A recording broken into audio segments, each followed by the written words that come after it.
Cheikh Moussa Camara avant ñuy wax ci Cheikh Moussa Camara dañuy njëkk a wax ci al ihtimam bir rumuz wa shakhsiyat al wataniya parce que dañuy seetlu que ni bu ñu xoolee al musaaribin fi Sénégal koo ci laaj par exemple Shakespeare wala nga laaj ko Hegel wala nga laaj ko Kant wala nga laaj ko shakhsiyat européen wala nga dem ci xadaara al arabiya koo ci laaj qabla al islam wa asna al islam wa ba'da al islam koo ci laaj day commencé mën la ci bindal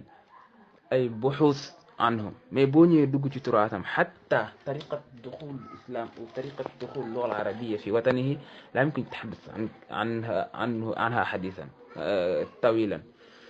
kon nga gis ni am na benn faay boo xamante ni mu ngi am ci awasit al musaaribin fi Sénégal parce que nit bala ngaa ihtimam ci benn xadaara wala boog booy ihtimam dëgg ihtimam yow sa turaasul ilmi sa turaas xadaar yi moom nga war a gën a ihtimam te Sénégal dafa doon réew yi nga xamante ni yàlla daf leen di may ñu am turaas boobu noonu parce que genre ulama yu mel ni Cheikh Moussa Camara ñu mel ni Xaadima Jaxate Kala ñu leen am ci janubu Sahara bi dañoo bari te ñi ci war a ihtimam nag ñoom ñooy al musaaribun parce que humul ladina ñoom ñooy ñi nga xamante ni ñoom ñooy mën a liir li nga xam ne ñooñu loolu moom lañ bind mën koo comprendre mën koo diraasa mën see génne ay xikam tey fi mu toll nii waroon nañu Cheikh Moussa Camara tey li nga xam ne moom la bind li nga xam ne moom la intaaj kutub yi nga xamante ni moom la intaaj fi mu toll nii waroon nañoo bind des milliers de risaala yoo xamante ni kulluha tadur xawla al intajat al ilmiya li hadi shakhsiya al jalila mais ba léegi tajid rughma wujud baadul kitabat an hadi shakhsiyat lakin da ngay gis que ni ba léegi adaa bi nga xam ne moom la ñu war a def ba léegi amuñu ko parce que Cheikh Moussa Camara boo duggee ci ay intajaatam dugg ci shakhsiya bi nga xam ne moom la nekk da ngay xam ne kii rek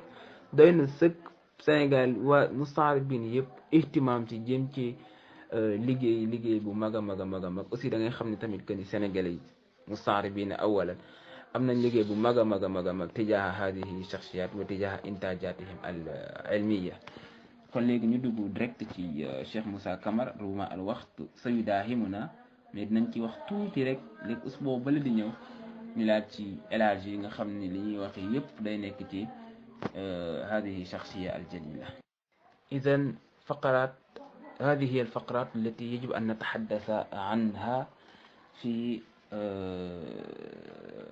رشفتنا هذه الأولى مؤكد. إذن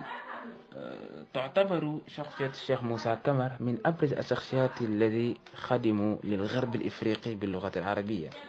حيث ترك لنا كتبا مهمة وقيمة سأتحدث عنها فيما بعد.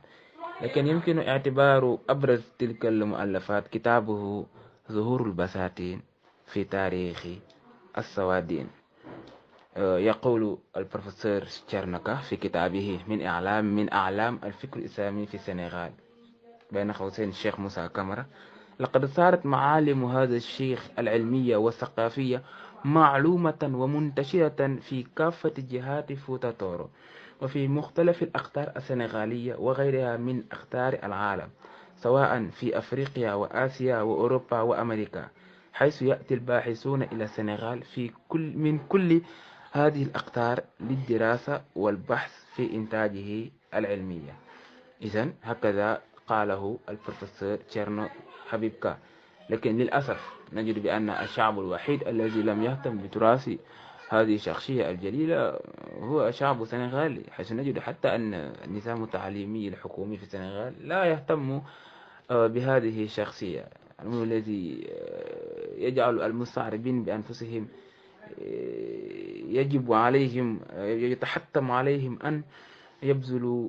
كل مجهوداتهم في سبيل الخدمة للإنتاجات التي كتبها هذه الشخصية الجليلة. إذن أولا سنتحدث عن ولادته.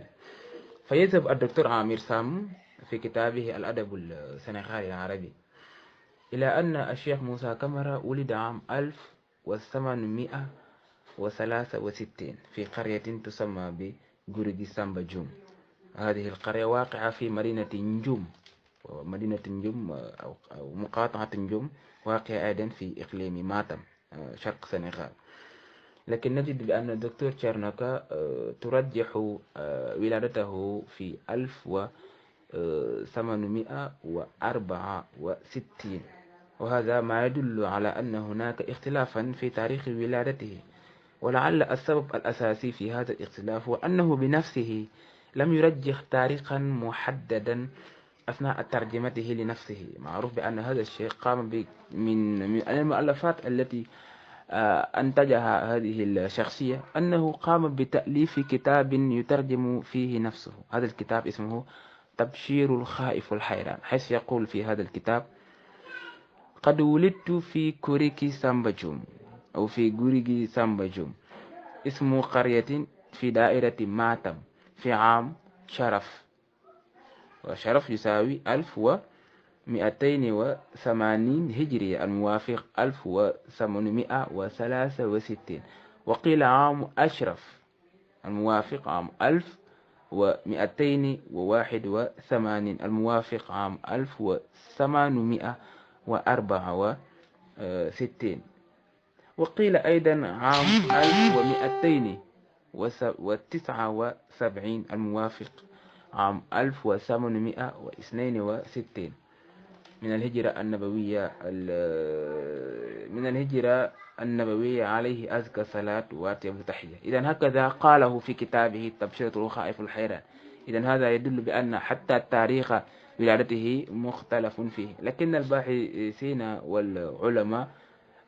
رجحوا عام 1864، وهذا أيضا هو المدون في الإدارة الاستعمارية التي كانت في مدينة سان-لوي، التي كانت تعتبر عاصمة لسنغال حينئذ. إذا سأتحدث